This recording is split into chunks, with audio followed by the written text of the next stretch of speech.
Hola alumnos y alumnas, continuando con la explicación de las frecuencias naturales de los sistemas de 2 grados de libertad y el ejemplo problema que habíamos visto en la clase pasada, vamos a tener esta clase donde veamos propiamente dicho las frecuencias naturales de sistemas de 2 grados de libertad. Esto con el afán de dejarles un poco más claro los conceptos matemáticos que vimos en la clase pasada y que tienen ustedes en sus apuntes. Entonces vamos a seguir con este tema y vamos a seguir analizando el eje y problema y el análisis modal. Entonces vamos a retomar nuestros conceptos. Tenemos sistemas por ahora de 2 grados de libertad en donde actúan fuerzas exógenas y tienen desplazamientos x1 y x2 de t. Tenemos constantes las masas, las rigideces y las condiciones iniciales, donde aquí las fuerzas exógenas son iguales con 0. Vamos a empezar por ahora con condiciones iniciales nulas también, por ejemplo, para poder utilizar la transformada de Laplace y para hacer un análisis general por ahora. Porque como les venía diciendo, si tenemos condiciones iniciales nulas y fuerzas exógenas nulas, pues tenemos un problema que es trivial y que no necesita solución porque no se está moviendo nada. Pero por ahora vamos a analizarlo así para poder determinar formas modales y poder ver la naturaleza del sistema. Planteamos nuestras ecuaciones diferenciales de movimiento que están acopladas. ¿Por quién están acopladas? Pues por los elementos elásticos, los resortes. Están acopladas las dos masas o grados de libertad y nuestro sistema de ecuaciones diferenciales es de 2 ecuaciones por 2. Y tenemos entonces que si sustituimos los valores de la tabla, de este ejemplo en particular, pues vamos a tener este sistema de ecuaciones diferenciales ordinarias. Proponemos la solución. La solución es del tipo vibratorio, la solución es del tipo armónica, tenemos una frecuencia y tenemos una fase y tenemos dos formas o dos vectores modales, dos maneras en las que se pueden desplazar o dos maneras en las que se deforman. Propiamente, es que utilizo la palabra deforman porque más adelante lo vamos a ver en estructuras un poco más complejas como las vigas, pero es la forma en que se desplazan las masas, a eso me refiero. Aquí tenemos entonces las soluciones propuestas y si como habíamos visto en la clase pasada tenemos este tipo de soluciones, pues ahora vamos a plantear un polinomio en donde la incógnita es omega, que es la frecuencia natural o frecuencias naturales porque tenemos un polinomio y tenemos dos raíces. Si nosotros sacamos las raíces de ese polinomio, pues vamos a ver que están dadas en términos de la rigidez y la masa. Por ahora salen de esta forma porque no tenemos amortiguadores y además las masas son iguales, los resortes son iguales, están hechos de esta manera para que se simplifique un poco el análisis. Esa es la única intención. Aquí podemos ver que tenemos las frecuencias naturales, una igualita a la que tenemos en los sistemas de un solo grado de libertad, que son más simples, es igual, raíz de k entre m, y una segunda que es raíz de 3k entre m. Podría decirse que es un múltiplo una de la otra, pero no es tan simple, son diferentes valores numéricos y salen de esta manera porque tenemos ese caso especial en donde las masas son iguales, los resortes son iguales y su configuración lo permite. Es un ejemplo ilustrativo nada más. Estas R's son relaciones que hay entre una y otra vectores característicos entre las amplitudes de los movimientos de una y otra formas modales. Se utilizan simplemente para ver qué relación hay entre uno y otro, pues se utiliza la literal R que habla de relación. Entonces, la relación entre los dos vectores característicos, las dos formas en las que se desplazan las masas, cuando tenemos evaluado en la primera frecuencia natural, pues es un 1. ¿Qué significa ese 1? Que están en fase, que se mueven en la misma dirección. Y si la relación por el contrario es negativa, pues significa que se mueven en sentidos opuestos. Por eso se utiliza esta relación. Estos entonces son los modos de vibración del sistema, los vectores que describen el comportamiento dinámico del sistema, son los vectores que describen hacia dónde se mueve cada masa y en qué Magnitud, no quiero mencionarlo de manera estricta magnitud porque pues hay escalamientos, existen diferentes mediciones, vamos a decirlo así, que cumplen, pero nos marca amplitudes y fases también. Y aquí vamos a ver que tenemos la misma dirección y aquí tenemos direcciones opuestas. Aquí ya se los explico de forma gráfica qué pasa en el primer modo de vibración, en la primera frecuencia natural. Vamos a suponer que usamos una fuerza exógena que tiene una frecuencia idéntica a la primera natural, pues nuestras masas se van a desplazar en fase hacia el mismo lado, hacia la misma dirección. Este es el primer modo de vibración. Si nosotros tuviéramos la oportunidad de usar, como lo hemos hecho en algún experimento anterior, después vamos a hacer algunos más, dos muñequitos de madera, pues se moverían en la misma dirección, describiendo este movimiento. Este es el primer modo de vibración que corresponde a la primera frecuencia natural, en fase. En el segundo modo existe un efecto acordeón, que les venía mencionando, es un acordeón. La fase es de 180 grados porque tenemos un signo -1, tenemos un signo negativo en una de las relaciones de amplitudes, y eso significa que mientras una se mueve a la derecha, la otra se mueve a la izquierda y viceversa. Entonces, este es el acordeón que se forma.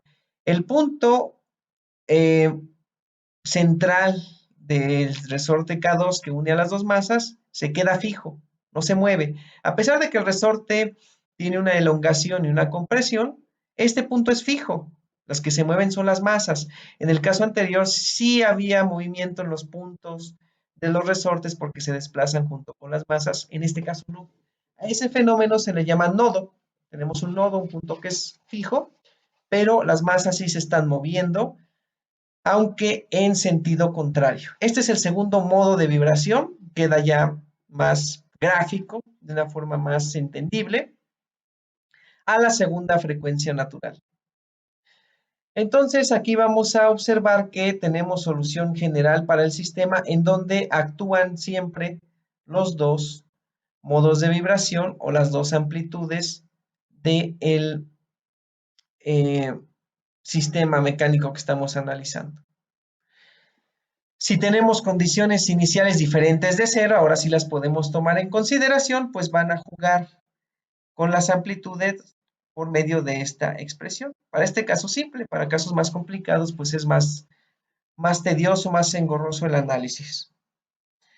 Entonces las fases, pues también están determinadas por las condiciones iniciales y podemos verificar que para que se cumpla que nosotros podamos, a partir de condiciones iniciales, excitar un modo de vibración o hacer que el sistema oscile de una forma que sea igual al primer modo de vibración, pues tenemos que tener del mismo signo las condiciones iniciales, y para que vibren en el segundo modo de vibración, pues deben de tener signo contrario. Entonces, imagínense que tenemos nuestros dos muñecos, nuestros dos juguetes, y tenemos fijos los resortes, y hacemos que se elongue el resorte exactamente de esta forma, pues van a vibrar como acordeón. Y si lo hacemos, la elongación de los resortes con esta forma, con este patrón, en la misma dirección los dos muñecos, pues vamos a obtener el primer modo de vibración. Esto significa que condiciones iniciales particulares provocan o excitan modos de vibraciones particulares.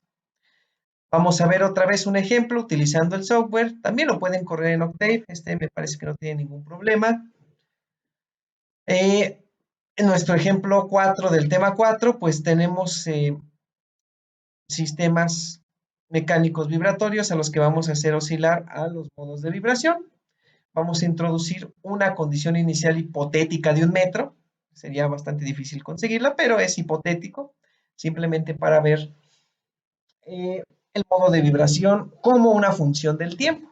¿Qué significa esto? Miren, si se dan cuenta, tienen exactamente la misma amplitud y exactamente la misma frecuencia, porque estamos excitando el primer modo de vibración. Es vibración libre. ¿Qué pasa si nosotros hacemos esto? Pues observamos que están en fase los movimientos, tienen el mismo signo. Si los dos se mueven a la izquierda y a la derecha, pues es claro verlo aquí. Y pues, como les decía, utilizamos un metro de condición inicial solamente para facilitar la visualización de la gráfica. Eso no tiene una razón específica de ser. Entonces, aquí les explico cómo en el programa, pues ustedes pueden cambiar las condiciones iniciales para que ahora tengamos el segundo modo de vibración, porque uno está de signo contrario al siguiente.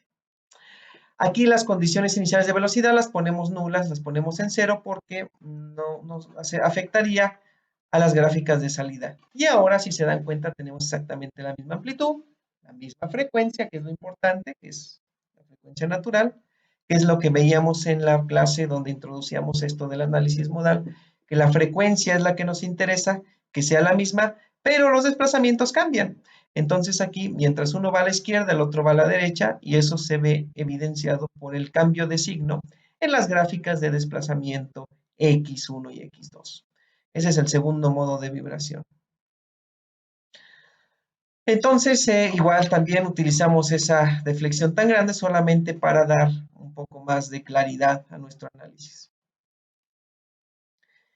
¿Qué hacemos ahora? Entonces, ahora podemos nosotros simular con condiciones iniciales igual diferentes, y ahora tenemos movimientos más complejos. Ya no son tan puras las curvas o las gráficas como en el caso en el que teníamos exactamente condiciones iniciales que generan modos de vibración. Ahora nuestra salida es más compleja porque es la combinación de los dos modos de vibración. A pesar de que tengamos una señal compleja como este, un movimiento complejo, no es más que la combinación de los dos modos de vibración, como si tomáramos estas dos maneras de vibrar y las sumáramos, obtendríamos estas salidas, estas gráficas que son más complicadas. Ustedes lo pueden corroborar simulando sus sistemas. Aquí les dejo pues la introducción a esto, ¿no?